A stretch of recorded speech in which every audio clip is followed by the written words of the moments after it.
하나님을 두려워하는 것에 대해서 살펴보겠습니다. 인용한 성경은 한글 킹제임스 성경입니다. 하나님을 두려워하는 것.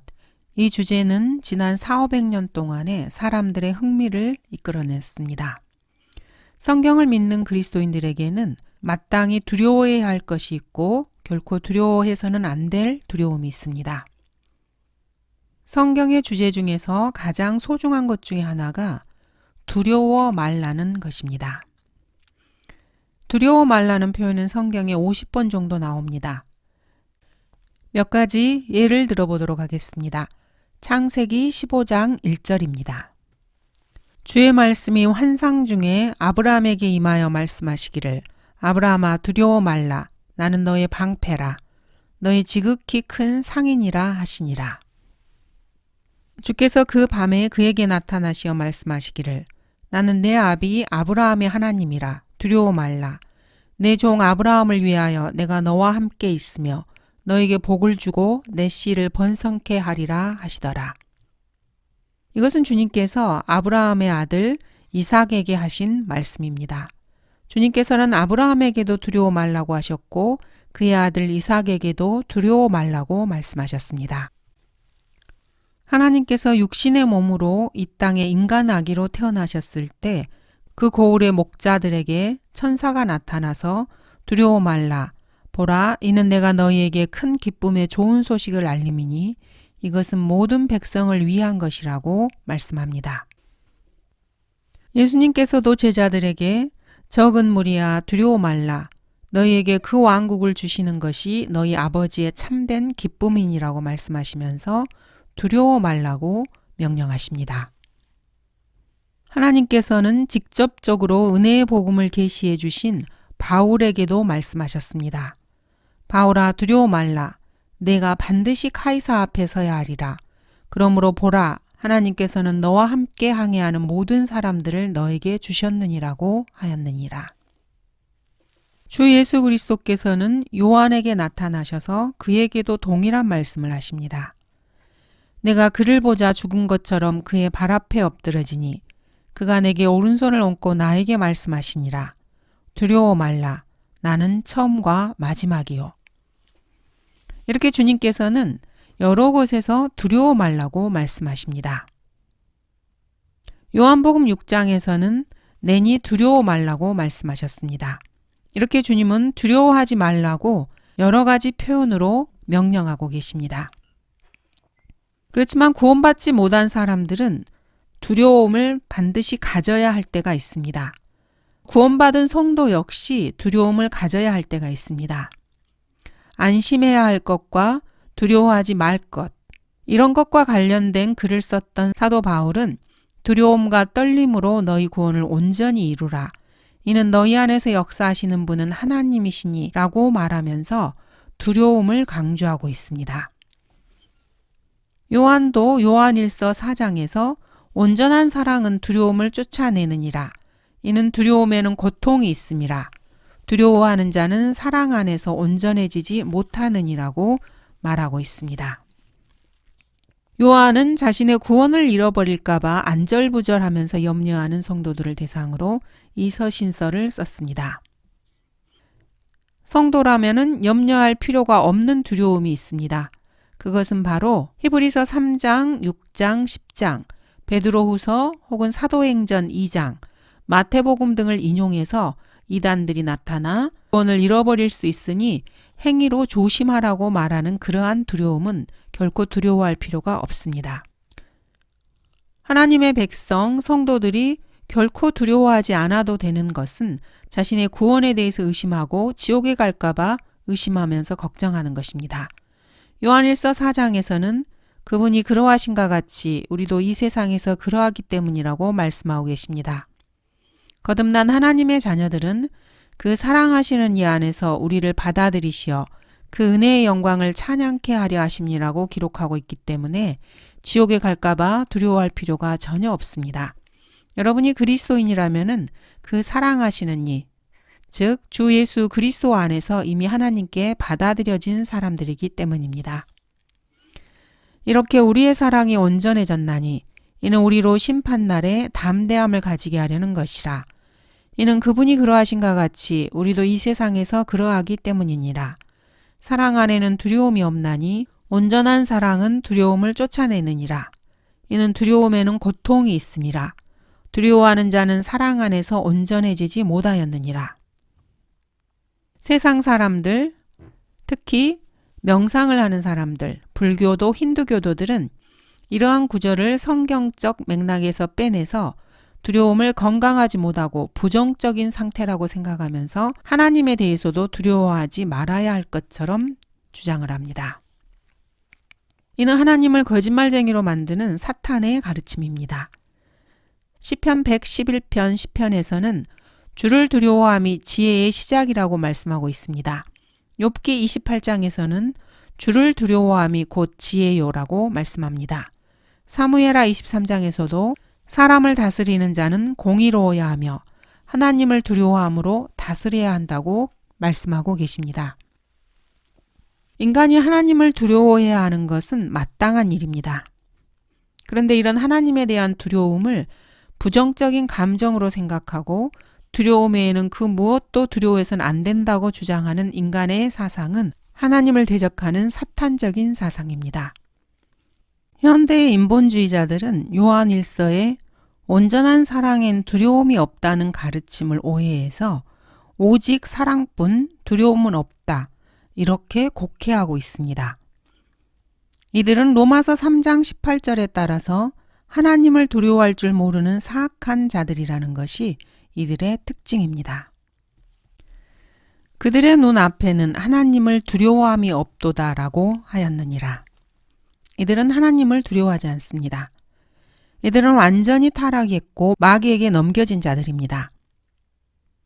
이들의 특징은 바로 그들의 눈앞에 하나님을 두려워함이 없는 것입니다. 성경에 따르면 어떤 종류의 두려움은 구원받은 그리스도인들에게 매우 건강한 두려움이라는 것입니다. 또 구원받지 못한 사람들에게도 아주 건강한 두려움이 있습니다. 구원받지 않은 채 하나님을 두려워하는 사람은 하나님께서 그를 치실 기회가 없을 것입니다. 구원받고 나서 하나님을 두려워하는 사람은 자신의 사역과 인생을 망치거나 심지어 자신의 생명까지 단축시키는 그런 짓을 결코 하지 않을 것입니다. 구원받지 않은 사람들 중에서도 하나님을 두려워하는 사람이 있습니다. 그래서 하나님께서 그 사람을 치실 기회가 없는 것입니다. 하나님을 두려워함으로 사람들 보기에도 악한 짓을 하지 않기 때문입니다. 바울은 거듭난 하나님의 자녀들에게 두려움과 떨림으로 너희의 구원을 온전히 이루라고 말했습니다. 바울은 아주 조심스럽게 너희 안에서 역사하시는 분은 하나님이시니라고 덧붙이고 있습니다. 거듭난 성도는 자신을 그리스도와 같게 만들려고 하시는 하나님께서 원하시는 모습으로 만들고자 하는 성령님을 그 안에 모시고 사는 사람들입니다. 이러한 관점에서 볼 때 성도는 두려움과 떨림으로 구원을 이루어 나가야 합니다. 구원을 받기 위해서 두려움과 떨림을 가지라는 말이 아닙니다. 이미 구원을 받았기 때문에 두려움과 떨림으로 나아가라는 것입니다. 두려움과 떨림으로 자신의 구원을 밖으로 드러내라는 것입니다. 하나님께서 성도의 몸 안에서 역사하고 계시기 때문에 그렇습니다. 하나님을 두려워하는 것과 관련된 성경의 위대한 교리를 그리스도인이라면은 그 참뜻을 정확하게 알고 있어야 합니다. 하나님을 두려워하지 않는 사람들은 언제나 구원을 잃을까봐 두려워하는 사람들입니다. 하나님을 두려워하는 사람은 사람을 두려워하지 않는다. 사람을 두려워하는 자는 하나님을 두려워하지 않는다라는 말이 있습니다. 사람들이 자신에 대해서 어떻게 생각하는지 걱정하는 사람은 사실 겁쟁이입니다. 진정으로 하나님을 두려워하는 사람들은 주위의 사람들이 별 문제가 되지 않습니다. 주를 두려워하는 것에는 견고한 신뢰가 있으니 그의 자녀들에게는 피난처가 있으리라. 주를 두려워하는 것은 사망의 덫에서 벗어나게 하는 생명의 셈이니라. 잠언 전체에서는 하나님에 대한 두려움에 대해서 말씀하고 있습니다. 이는 한 인간이 하나님의 거룩하심과 의로우심에 대면했을 때 마땅히 하나님을 두려워해야 한다는 그런 뜻입니다. 스코필드는 이것을 경외로운 신뢰감, 악을 미워하는 마음이라고 해석하고 있는데 이는 잘못된 것입니다. 성경은 경외함과 하나님을 두려워하는 것이 전혀 다른 두 가지라고 말씀하고 있기 때문입니다. 우리가 이 은혜로서 하나님을 기쁘게 섬기되 경외함과 경건한 두려움으로 할지니. 이 구절에서는 경외함과 두려움을 두 가지로 구분하고 있습니다. 백성들을 함께 내게 모으라. 내가 그들에게 내 말들을 들려주어 그들로 세상에 사는 날 동안 나를 두려워함을 배우게 하고 또 그들로 그들의 자녀들을 가르치게 하리라. 하나님을 두려워한다는 말의 핵심은 하나님께서 말씀하시는 것을 들을 정도로 하나님을 두려워한다는 말입니다. 너는 주 너희 하나님을 두려워하고 섬기며. 신명기 말씀입니다. 전도서의 저자는 전체 일의 결론을 들을지니 하나님을 두려워하고 그의 계명들을 지키라. 이것이 사람의 모든 의무라고 말씀하십니다. 세상의 모든 문제는 한 가지 원인에서 나옵니다. 즉 하나님을 두려워하지 않는 것입니다. 세상에서 일어나는 온갖 악한 일들을 보고 있으면서도 그것을 제거하려 하지 않는 것입니다. 집집마다 바보상자 즉 TV가 있고 도색 잡지, 포르노, 영화, 청소년 범죄, 부모의 권위가 땅에 떨어지는 것, 학교에서의 권위가 없는 것, 알코올 중독, 마약 중독, 온갖 비리로 이 세상은 가득 차 있습니다. 왜 세상에서는 이러한 일들이 끝도 없이 계속해서 증가만 하는 것입니까? 이유는 간단합니다. 하나님을 두려워하는 것을 그만두었기 때문입니다. 한때 하나님을 두려워했던 나라들이 있습니다. 1840년에서 1930년 사이에 미국에 구원받지 못한 사람들은 지금 현재 주님을 알고 구원받고 주님께서는 사랑하시는 자를 징계하신다는 사실도 알고 있는 구원받은 사람들보다도 더 하나님의 진노와 심판, 징계를 무서워했습니다. 구원받지 않았는데도 하나님의 진노, 심판, 징계를 현재의 그리스도인들보다 더 두려워했던 것입니다. 1861년에서 1865년 사이에 남북전쟁 당시 군인들은 공격을 개시하기 전에 야영하는 곳에서 카드놀이를 그만두었습니다. 왜 그랬습니까? 그들은 하나님을 두려워했기 때문입니다. 많은 젊은이들이 구원받지 못한 사람들이었습니다. 그런데도 그랬습니다. 미국은 하나님을 두려워하기를 그만둔 지 이미 오래되었습니다. 한국은 하나님을 두려워한 적도 없는 나라입니다. 그만두고 말고 할 것도 없습니다. 이런 민족에게 하나님께서 어떻게 하시기를 기대하십니까? 성경은 악인은 지옥으로 돌려질 것이요 하나님을 잊어버린 모든 민족들도 그러하리라. 의는 민족을 높이지만 죄는 모든 백성을 욕되게 하느니라고 말씀합니다. 사람이 두려워해야 할 것과 두려워하지 말아야 할 것이 있습니다. 먼저 두려워하지 말아야 할 것들을 살펴보도록 하겠습니다. 또 너희는 내가 너희와 맺은 그 언약을 잊지 말며 다른 신들을 두려워하지도 말라. 가난, 질병, 교육, 이와 같은 이방 신들 때문에 염려해서는 안 됩니다. 평화, 안전, 번영, 그 외에 다른 이방 신들을 두려워해서는 안 됩니다. 두 번째로는 사람을 두려워해서는 안 됩니다. 사울은 내가 백성을 두려워하고 라고 자신의 실수를 사무엘에게 고백했습니다. 헤롯 역시 사람을 두려워함으로 침례인 요한의 목을 자를 수밖에 없었습니다. 그리스도인들은 사람의 면, 체면, 낯을 두려워해서는 안 됩니다. 그리스도인은 위를 쳐다봐야 합니다. 우리는 예수 그리스도를 바라봐야 합니다. 예수 그리스도께서도 친히 이렇게 말씀하십니다. 또 너희는 몸은 죽일 수 있으나 혼은 죽이지 못하는 자들을 두려워하지 말고 차라리 혼과 몸을 모두 지옥에서 멸하실 수 있는 그분을 두려워하라. 히브리서 13장은 내가 너희를 떠나지 아니하고 너희를 버리지 아니하리라고 하셨습니다. 그러므로 우리가 담대히 말하기를 주는 나를 돕는 분이시니 사람이 내게 무엇을 하든지 내가 두려워하지 아니하리라 하노라고 기록하고 있습니다. 예수 그리스도의 보혈을 통해서 진정으로 거듭나고 구원받은 진짜 참된 성도는 앞으로 다가올 심판을 결코 두려워하지 않습니다. 그리스도인이라면 지옥에 갈까봐 염려할 필요가 없습니다. 온전한 사랑은 두려움을 내쫓기 때문입니다. 그렇기 때문에 그리스도인들은 주 예수 그리스도의 보혈을 의지해서 심판의 날에 담대함을 가질 수 있습니다. 그리스도인에게는 지옥으로 떨어지는 심판이 없기 때문입니다. 또한 그리스도인들은 두려움 그 자체도 두려워하지 않습니다. 1941년에 프랭클린 루즈벨트는 우리는 두려움 자체 외에는 두려워할 것이 없다라고 말을 했는데 이는 말도 되지 않는 소리입니다. 오히려 죄에 대한 하나님의 심판을 두려워하고 하나님의 거룩하심을 두려워해야 합니다.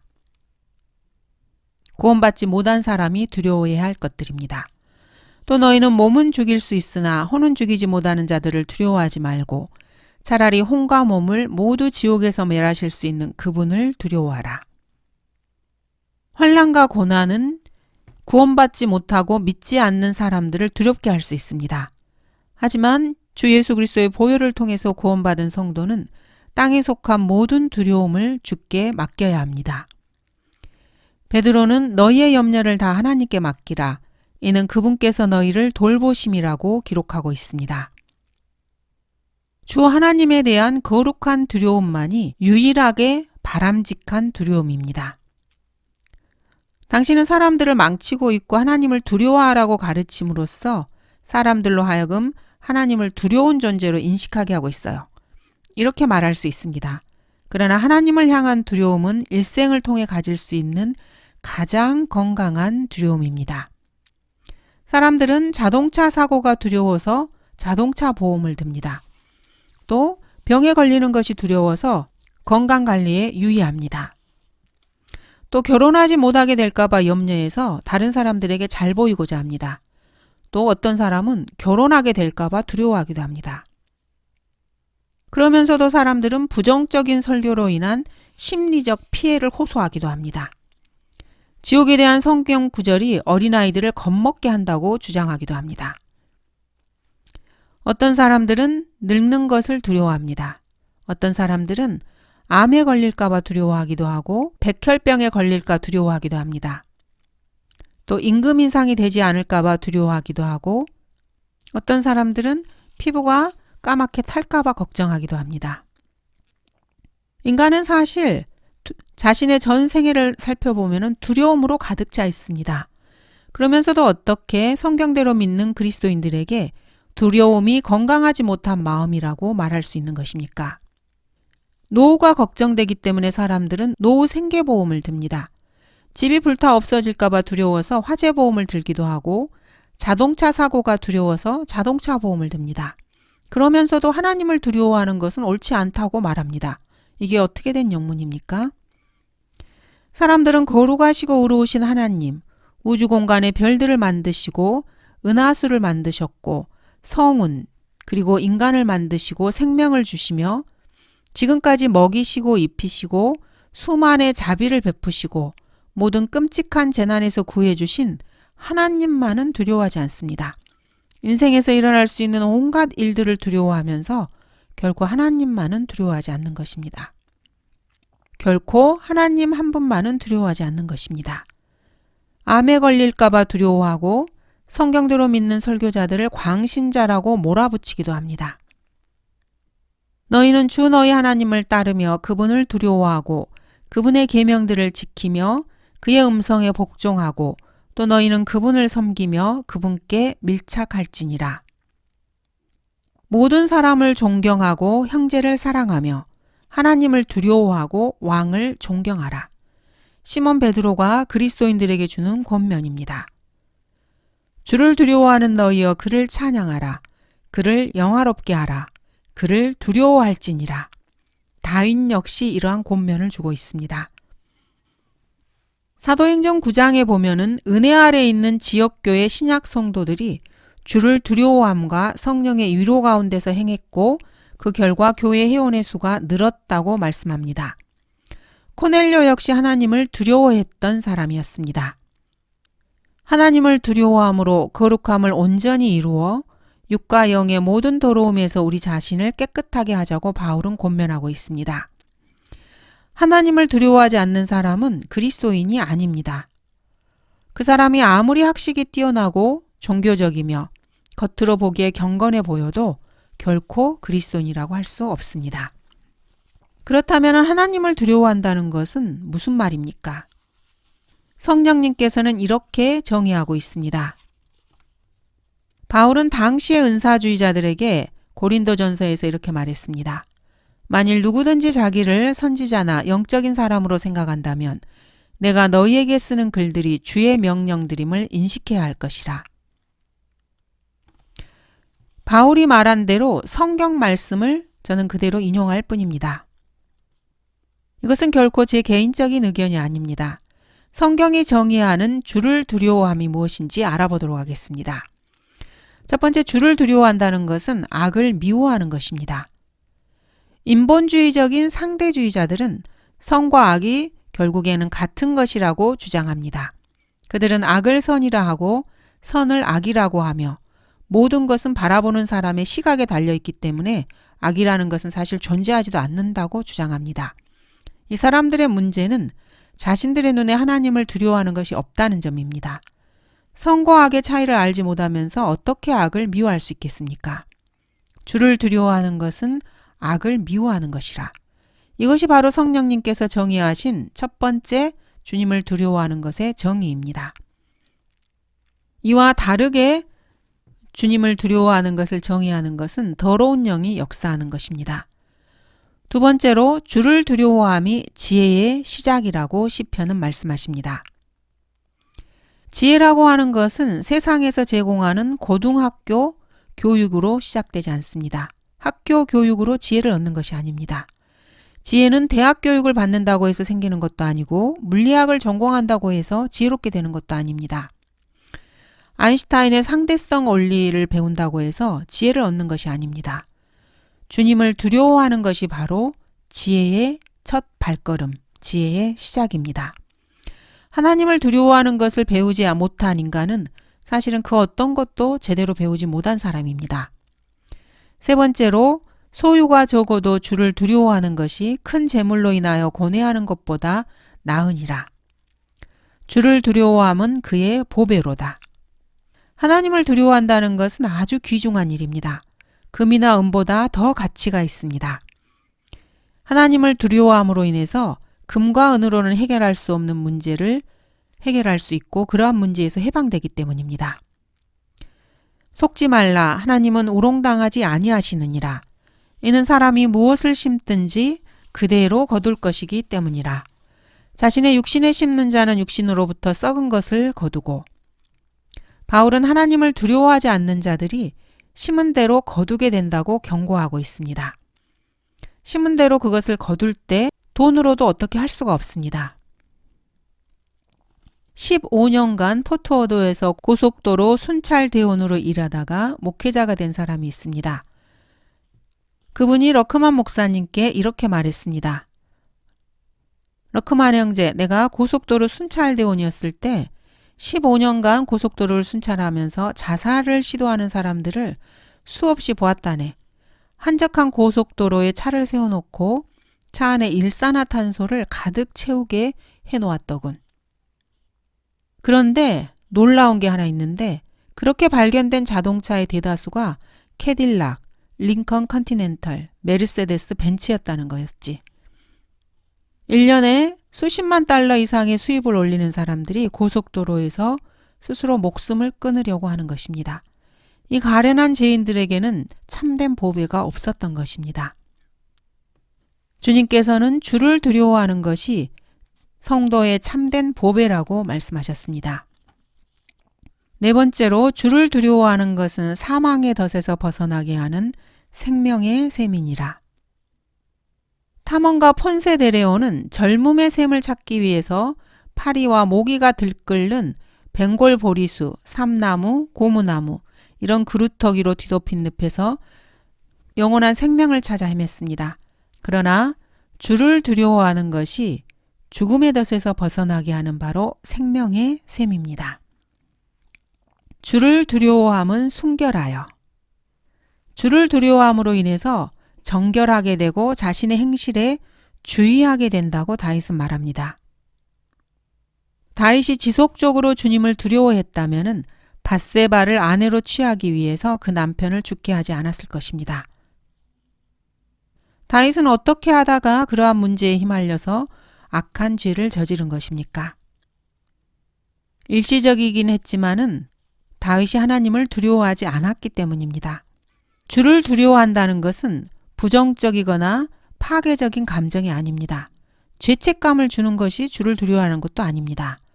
주를 두려워함은 순결하여 영원히 지속되고, 정신과적인 입장에서 말하는 현대적 의미의 두려움은 중요하지 않으면 논쟁거리도 못 됩니다. 정신과 의사들이 생각하는 하나님에 대한 두려움은 성경이 말하는 것과는 거리가 멉니다. 우리가 이 은혜로서 하나님을 기쁘게 섬기되 경외함과 경건한 두려움으로 할지니, 주를 두려워하는 것이 바로 곧 경건입니다. 인본주의자들이나 사회주의자들이 주를 두려워하는 것, 두려움에 대해서 아무리 부정적으로 말한다 해도 우리는 그 사람들이야말로 하나님의 말씀에 대해서 가장 부정적인 태도를 보이는 사람이라는 것을 알고 있습니다. 그들은 하나님에 대한 두려움이 사람들을 불안하게 하고 죄책감을 심어준다고 주장하지만은 그 사람들은 사실 성령님께서 죄를 깨닫게 해주시는 역사를 대적하고 있는 것 뿐입니다. 이 세상에서 성령님께서는 그리스도를 믿지 않는 사람들에게 그들이 죄인이라는 것과 그리스도를 믿지 않으면 지옥에 간다는 것을 확신시켜주고 계십니다. 그러므로 성령님께서는 불신자들에게 주를 두려워함에 대해서 부정적인 죄의식을 갖게 합니다. 성경에 따르면은 주를 두려워하는 것은 악을 미워하는 것이고 지혜의 시작이며 보배이고 생명의 샘이며 정결하고 순수하게 하며 영원하고 경건한 것입니다. 다시 말해서 주를 두려워하지 않는 사람은 악을 미워하지 않는 사람이며 지혜 없는 바보에다가 부정직하고 불경건한 사람입니다. 여러분에게 지혜가 부족하다면은 주를 두려워함이 지혜의 시작이라는 이 말씀을 반드시 기억하시기 바랍니다. 지금부터라도 인간보다는 하나님을 더 두려워하시기 바랍니다. 사람을 두려워하면 덫에 걸리기 때문입니다. 그러나 너희가 누구를 두려워해야 하는지 내가 보여주리라. 죽인 후에 지옥에 던져넣는 권세를 가진 그분을 두려워하라. 정녕 내가 너희에게 말하노니 그분을 두려워하라. 이미 구원받은 사람이 절대로 두려워할 필요가 없는 것이 있습니다. 심판의 날 지옥에 대해서 두려워할 필요가 전혀 없습니다. 주께서는 마음을 주께 의탁하는 사람을 완전한 화평 속에 지키시리니라고 말씀하고 있기 때문입니다. 예수 그리스도는 어제나 오늘이나 영원토록 동일하시기 때문입니다. 바울은 이미 그리스도인이 된 사람들을 위해서 우리 주 예수 그리스도께서 오실 때까지 책망할 것이 없게 보존되기를 바란다고 기도했습니다. 감사합니다.